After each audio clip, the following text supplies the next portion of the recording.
Okay, after looking at my frame, I decided I really only needed 2 pieces to go up and 2 pieces in the back to the tilt. I don't need to put pieces at the top.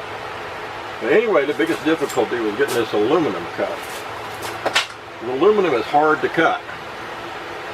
I didn't want to have to go buy a, well, a cut-off saw wouldn't work because they don't sell any non-ferrous blades for it that I could find, for non-ferrous metals. And aluminum is a non-ferrous metal. In other words, as you cut through it, it actually starts melting, and it actually will melt onto the blade. And unless the blade is the right kind of blade, it will actually run the surface of the blade, and the blade will quit working altogether. So it's a little difficult to cut aluminum for sure with any kind of saw. I looked at buying a recep saw. I had a pretty good deal nailed down for like for $23, 30, I think 31 with the blades. But I didn't want to go to Tyler. It was the only way I could get it. If I ordered it through Harbor Freight, it'd take 5 or 6 days to get here, and I am not going to wait to get this project started. I want to get it started as quick as I can. So anyway, I'm cutting this, and I went and did some reading, found out different size of blades, what cut aluminum best, that sort of thing. And a lot of people cut it with a jigsaw blade, and with a specific jigsaw blade. And so I went looking for some. They didn't have any with the finer teeth that I wanted, but they had some pretty close. And I found a package of blades that unfortunately I already broke one. You have to keep them really cool because they will break. But they were some 24 teeth bimetal, made for cutting metal, made for actually cutting aluminum with the jigsaw. Not this thick, but I'm managing to get through it. I managed to cut this off already at the top, as you can see. Rough cut, but I still got it. It took a little while to get that cut off, but I did. So now I'm trying to cut this other one, and hopefully not break my blade. I did have to use my hacksaw, or I chose to use a hacksaw for the last couple of cuts on the other one, just so I could use this blade more for this one, the last blade I had left, because there's only 2 blades. But the good thing about it was only like $2.91 or $2.79 over Tractor Supply. The interesting thing is, before I chose to do that, I looked all over town for power tools. I went to Walmart, and Walmart is out. They have no power tools at all on their whole aisle. They're all gone.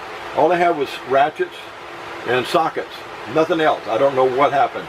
There's none in there. Nothing hanging, no displays, nothing in the aisle they always have the tools on, and there were no other aisles I asked. So what's going on? I think it has a little bit to do with China, because at TSC they had the same thing at Tractor Supply. They didn't have any power tools, hardly at all. They had like 3 displays, maybe 6 boxes in their stock underneath. I asked them if they had stock in the back, and they didn't, because I did look at a cut-off tool there I could have used with my compressor, but it wouldn't work.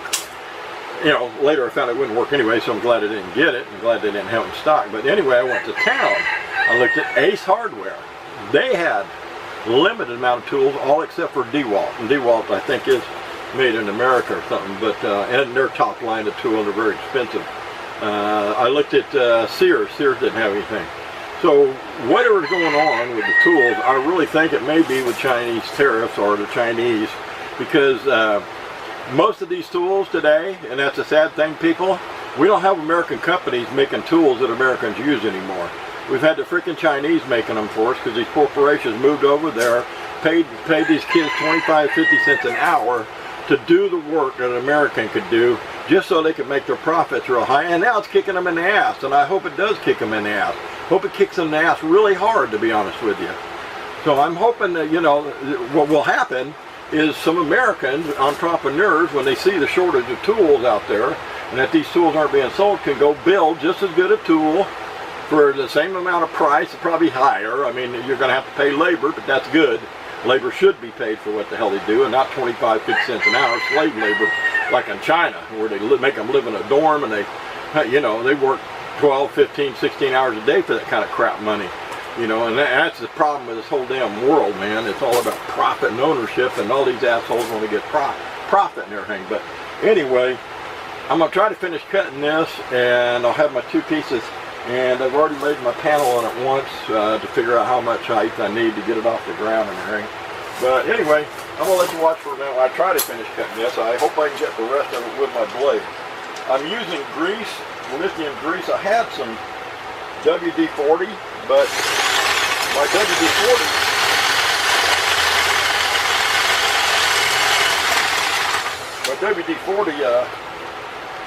little top disappeared, so I can spray it.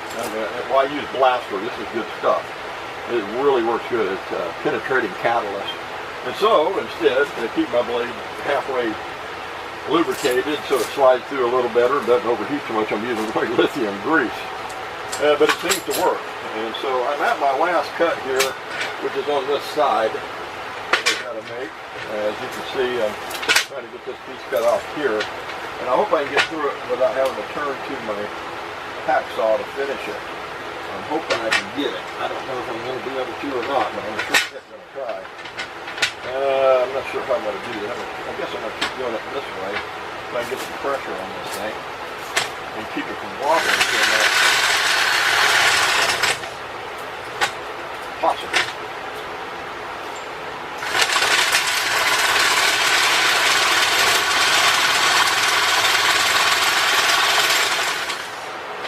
Get around this thick bend right here. There's a big thick bend right there, and that's where the second.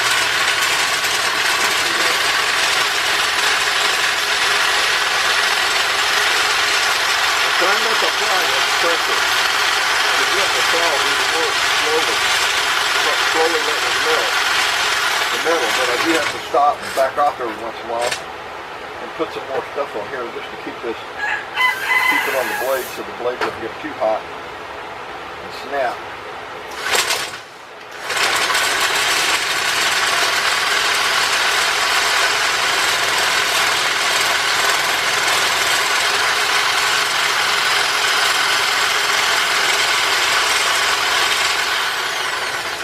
Back off again for a minute.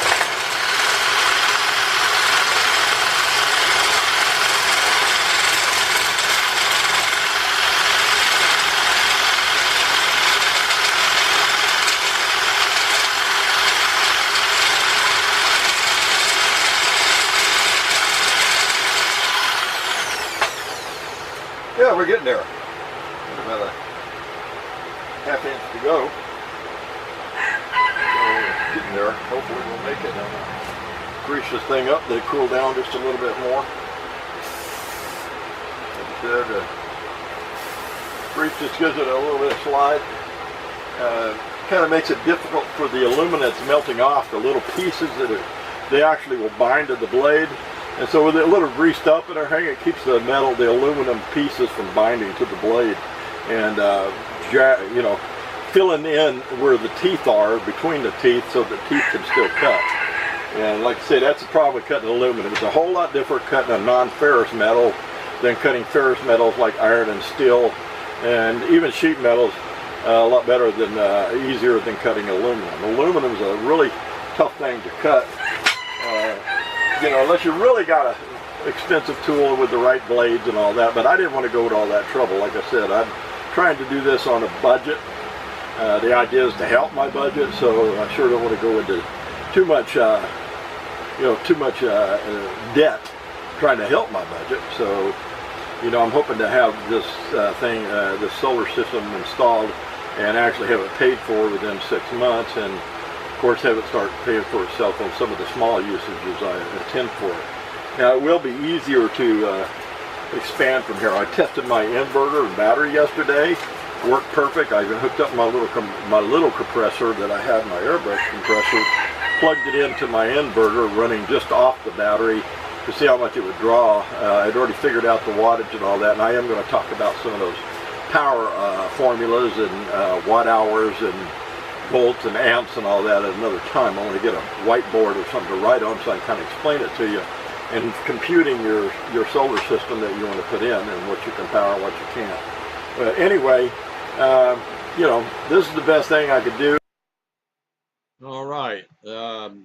I finished getting the piece cut. What happened was my camera battery went dead. Believe it or not, my other one did this morning too, but I have not charged either one of those camera batteries in ages. The Sony I have a couple times, but I think that's the first time I've ever had to charge my new Canon. And so it gave me a lot of life for a long time. But I like to run the battery all the way down. That way I can start it, charge it up, and get it cycled. Once I get it cycling, battery will last a lot longer. But anyway, I got that aluminum cut in half, and I didn't break my blade, so I was really happy about that. And my blade survived it all, and I still have my blade. I got everything cleaned up out there because it started raining, and it's coming through the hole in the roof where the cat tore a hole, or one of the kids threw a rock or something. But there's a good sized hole up there, and that's one reason I haven't put anything in there yet, because the greenhouse will be non-functioning until I can get up there and patch my hole. Otherwise, it's defeating the purpose. All the heat's just rising right out of there. So I've got to get in there and patch that as well. There's all these little things that got to be done. I still got to clean my bedroom up. It's a mess. And I'd like to get this carpet ripped out of here someday. And that's going to be a job. I've even considered moving my bedroom into the living room area and just using this as basically my studio and shop area or whatever in my bedroom. It would be nicer in there. The bathroom's closer. The air conditioner, the big units there that does the AC and the heat.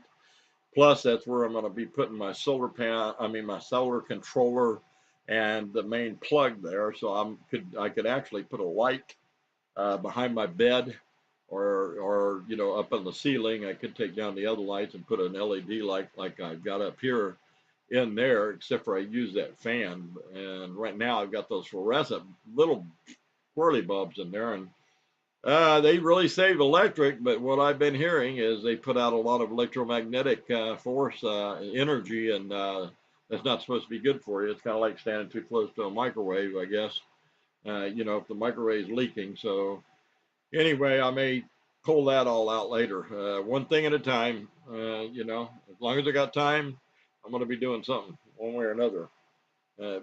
This is all nothing that has to be done. This is all me enjoying doing what I like to do and when I want to do it and however I want to do it and however long it takes to get it done. So there's no rush on nothing. I don't have a master over me whipping me with a whip, as in the old days of having to work a stupid job. And somebody, pop, get to work, slave. But anyway, I'm free. By God, I'm free. Free up here, free in here, free everywhere. So as long as I'm free, I'm happy. And so my liberty is within me, and my liberty is being exercised around me. And that's the way it's going to be, man. And like I said, I hope y'all find little things you want to do and jump in, little projects, whatever. Be creative. Come up with something, just something you might have wanted to do, even if it's take a trip or whatever. But, I just found I've traveled all over this country, and I've been a million places. I've seen mountains, I've seen ocean, I've seen desert, tropical forest, whatever. I mean, I've seen it all. So travel is not like a priority issue with me, or it doesn't even really turn me on to think about getting in a car, driving from all, or getting a plane and flying somewhere, or getting on a ship and going somewhere. I mean, you're going to go to places that have stuff just like us and people just like us, and it's not going to be anything really major. You'll find everybody's human, everybody looking to live the same way. They just want to be left alone and live a happy life. And like I say, the world has a multiplicity of beauty about it in nature, and I've seen most all those variations. I said tropical forest. No, I haven't been to South America, but I mean, I've been in some pretty humid, jungly areas, even here in Texas, that look almost like a tropical forest. But and I've been to California, up and down the coast, and to Washington. I've seen Canada, I've seen Mexico. So travel is the last thing I really want to do. I just want to do things in my life right here locally. I'd like to hopefully to get to know more people, have somebody to hang with once in a while. But, my best buddy's Rocky, and he's got to be at my side 24/7. He wants to be there. I don't care. He doesn't like being out of my sight. Heck, I go to the bathroom, he's got to jump on my lap. I'm in the car, he's got to sit on my lap. With all that room on the chair, he's not going to sit anywhere else. He comes and sits on my lap. So, that's my best buddy. That's when you know somebody loves you. They got to be with you 24/7. They want to be right by your side. Man, I can't tell you how much love this dog has for me and how much love I have for him. But anyway, peace out. Just wanted to share this video today. You got to see me in my dirty t-shirt, sweaty and fat. And that's me. And I love me just like I am. And I hope you will too. Be cool.